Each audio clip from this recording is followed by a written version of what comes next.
Do you think if I wear this to a class reunion, is it too tight? Asked his wife, twirling around the mirror in a dress that emphasized every curve of her attractive figure. Oleg carefully examined his wife from head to toe and smiled slightly, admiring her beauty. Anastasia drowned in his warm gaze, and time seemed to stop for them. His gaze said more than just words. "You look amazing," he whispered quietly, hugging her. "Will you come with me?" she asked, looking at him with a pleading look. "Everyone will be without wives and husbands there. I will be a stranger there. They will look at you askance," he objected, gently brushing the carelessly fallen curls from her face. "And you will sit down unnoticed at the next table and order yourself some lamb shashlik or fried tiger prawns in tomato sauce. Just the way you like it," she said in a seductive tone. "And you will be distracted by me and forget about your classmates." He laughed quietly, shaking his head. "I promise I will pretend that I am seeing you for the first time, and you will come up to me and invite me to a slow dance. Some will start whispering and groaning, 'How can this be? A married woman allows herself to do this. Shameless.'" She imagined all this and burst into ringing laughter. "Let's go. It will be funny. They haven't seen you anyway. I will warn my friends to keep quiet. Don't make fun of me. It will be unfair to those who came to see each other and remember the years spent together. This is part of your history, and I believe that you will remember it beautifully. You are not small, so I can't keep an eye on you.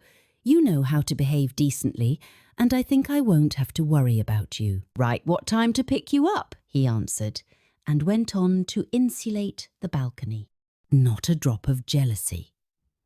Anastasia thought to herself and playfully shrugged her shoulders, anticipating this evening. She carefully styled her hair, took a white clutch from the cabinet, and looked at herself in the mirror again. Her heart sank into her heels when she noticed that one earring was missing from her left ear. She started looking and sighed with relief when she found a gold ornament in the form of a maple leaf on the floor. Anastasia treasured these earrings. They were a gift from her husband for their 5th wedding anniversary. She checked the locks again and, having made sure that everything was fine, called a taxi.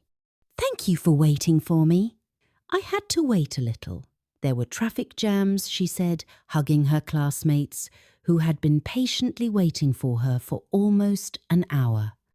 The loudest in their class was Yegor, and now he hadn't changed a bit. He whistled, looking at Anastasia with an appraising glance. The ugly duckling turned into a swan. "I was speechless," he exclaimed loudly, not paying attention to the fact that they were not alone here. And at the neighbouring tables there were also people who were clearly not pleased to listen to this chorus. Anastasia felt embarrassed for him, and she blushed, noticing the indignant faces of the people.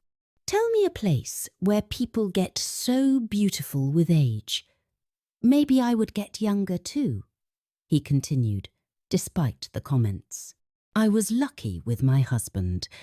That's the whole secret," she said proudly, and hurried to run away from him as far as possible, so as not to become the centre of everyone's attention. No matter how much she wanted to hide, the gazes of many men in this restaurant were riveted on her. She also noticed the displeased glances of women who were whispering about something, looking at her from under their eyebrows.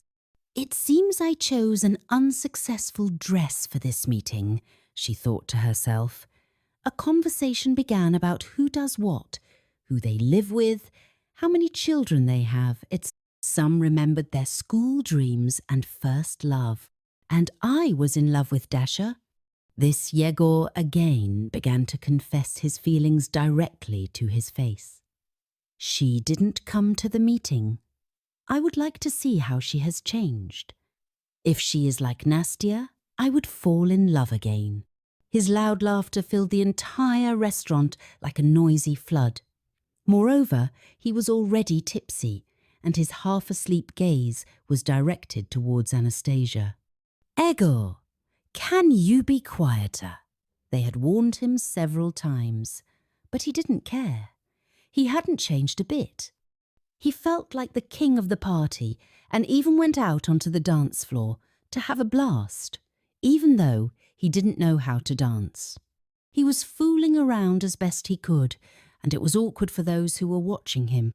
Anastasia noticed how the tables were becoming free and began to think that it was time for her to go home too.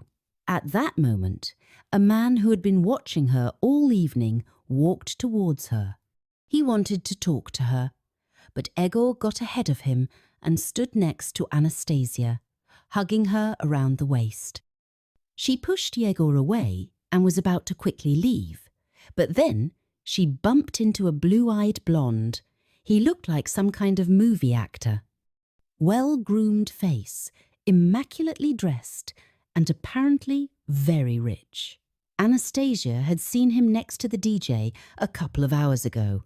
He was telling him something and quickly left.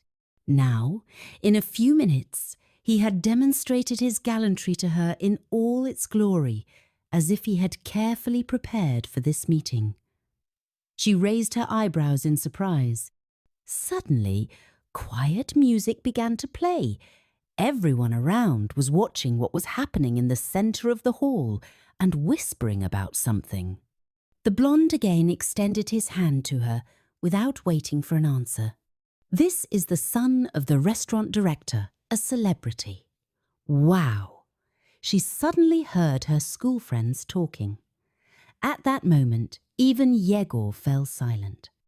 Anastasia began to ostentatiously twist her wedding ring, looking into the face of this gallant man or impudent fellow who was trying to win her heart with his artistry.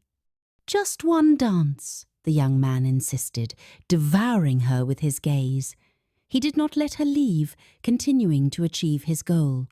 If some heartthrob invited your fiancé or spouse to just one dance, would you agree? Perhaps your wedding ring is now in your jacket pocket, and you are trying to hide it beautifully. She pointed with her gaze at his pocket. "You can't fool you, beauty," he grinned, straightening his jacket. "To lie brazenly is disgusting. You see that I am married. I know that you are married. So what is all this for? Your actions negate all your beautiful speech, attractive appearance, position, status, which you apparently value so much," she said crisply. The young man was confused. "Don't you know who you are talking to now?" Someone in the hall stood up for him. "Really? Even if the king himself were to kneel before me, he is the same person and should remain one and not stoop to lies. And now, please don't stand in my way. My husband is waiting for me," she said and left, politely saying goodbye to everyone. "And who is her husband?"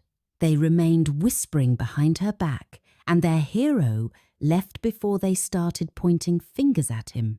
Oleg arrived for his wife and was waiting for her outside. Anastasia ran out to him, kissed her husband on the cheek, and they went home.